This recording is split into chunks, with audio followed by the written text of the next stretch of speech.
So welcome back, Guardians. All right, straight to the point. You've heard the phrase, you cannot have your cake and eat it too. Just to dispel any clickers that came in here thinking I was talking about the cake being a lie. This is not about that. This is all about the idea that you can't have two good things at once. And I'm going to tell you that's bullshit. There's the thesis right there. However, I am going to put forth an idea that there is some kind of logic behind the phrase. Now, I'm not going to dive too deep into the history of it. According to Google, the Duke of Norfolk wrote a letter to Thomas Cromwell, and the word, a man cannot have his cake and eat his cake. And I guess that was like a challenge to saying, hey man, you may have done this, but you were definitely not getting this because you spent all your time doing the other thing.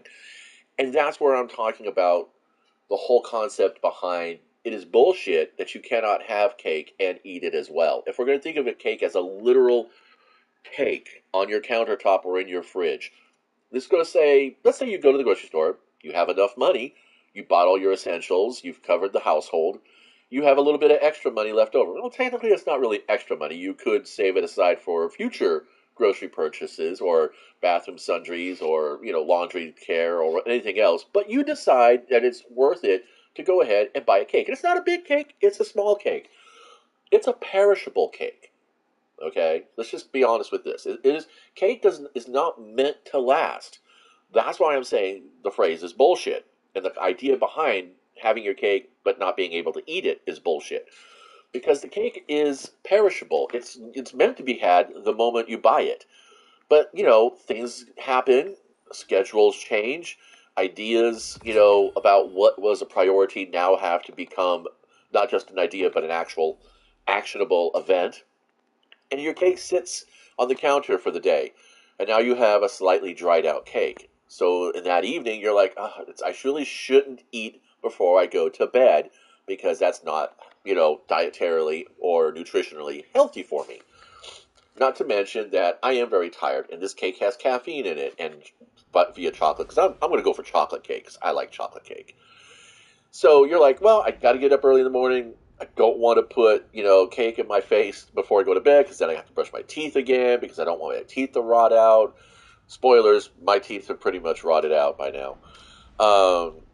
So you put the cake in the fridge, and you're thinking this will be okay. And you're like, make sure everything is sealed up. The cake is nice and covered. It's all tight sealed because air is the enemy of freshness. All right, and that's just restaurant 101 for me.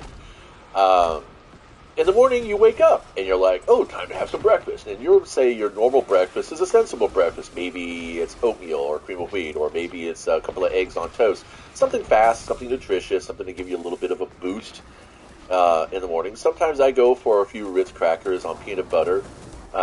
Yes, exactly like that. And then a handful of raisins. But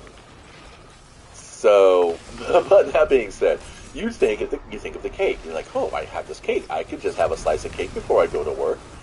And then you're like, no, but if I leave the cake for when I come home from work, I have something to look forward to. Wink, wink, nudge, nudge. Well, rinse and repeat a couple days, and now the cake is very desiccated because while air is the enemy of freshness, and you have done a good job of trying to keep as much air going in and out of the cake container, you can't stop it from being, basically desiccated by the cold of the refrigerator. Eventually, the cake is inedible. This happens. This happens to everybody. You buy something, you get invested into something, you invest in something that is meant to be an immediate gratification and treat. But then there's all these different little things that come and go, and next thing you know, you keep postponing your enjoyment to the point where now you can no longer enjoy it. If you've got the opportunity to enjoy yourself, and you've got the resources, the means to enjoy yourself, and you are motivated to enjoy yourself, enjoy yourself.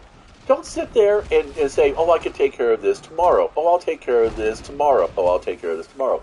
Having your cake and eating it too is more about the condemnation of the fact that we are inherently procrastinators when it comes to our own enjoyment.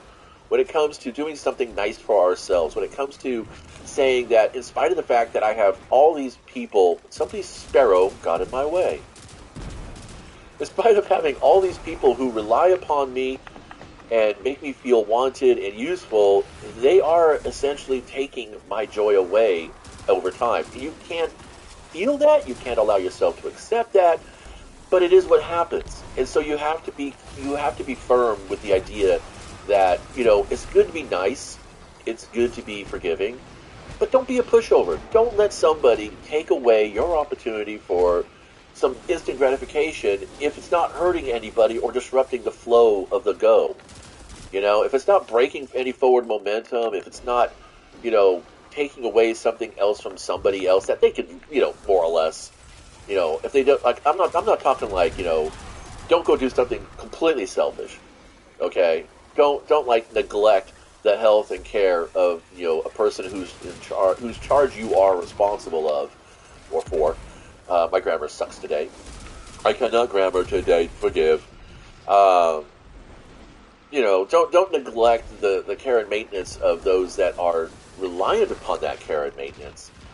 But don't just be subservient to that care and maintenance. You probably have other people around you who can help. So maybe you should help. Like, I don't know, resurrecting a friend or an ally on the battlefield. But anyway, the point is that don't be a pushover, okay? Be cooperative, be generous, be okay with somebody who's made a mistake or gone against you. Be accepting of the fact that, situations can change. But don't be a pushover. Don't just relent every single time. And more importantly, be very, very clear about these things. Let the people in your life know, hey, I am a human being, just like you. And I do have desires and wants just like you. And I am totally cool with helping you get what you want. But if you're not willing to help me get what I want, don't get in my way. And I know that sounds a little rough, but that's what being clear is all about. It's about being honest. It's about being forthright and truthful. So when you got your cake, fucking eat your fucking cake. Don't just set it aside and fucking let your day go by with chores and fucking other responsibilities. Take a moment, grab a fucking fork, put it in your cake, and when you get a moment, you pass through by the kitchen, run in there, grab that fork, and take a bite of cake. You don't have to eat the whole fucker at once, okay? Definitely, I would recommend not doing that. Did that once as a kid. It was not fun. But, nibble away at the cake, especially if it's cake just for you. But if it's cake for everyone, then cut the pieces up, put your piece on a separate fucking plate, cover it with some saran wrap or whatever else cake covering device you might have, and eat your fucking cake. It doesn't have to be all at once. Just do it. Don't be unsatisfied. Don't let yourself become unhappy. And don't let anybody fucking tell you you can't have it all. Because yes, you can have it all. And you should have it all. So long as that all is not getting in the way of somebody else's justified care and health and happiness. That's it. Rant over. Oh, yeah. Thanks for stopping by. And until next time, be well, be nice. But don't be a pushover.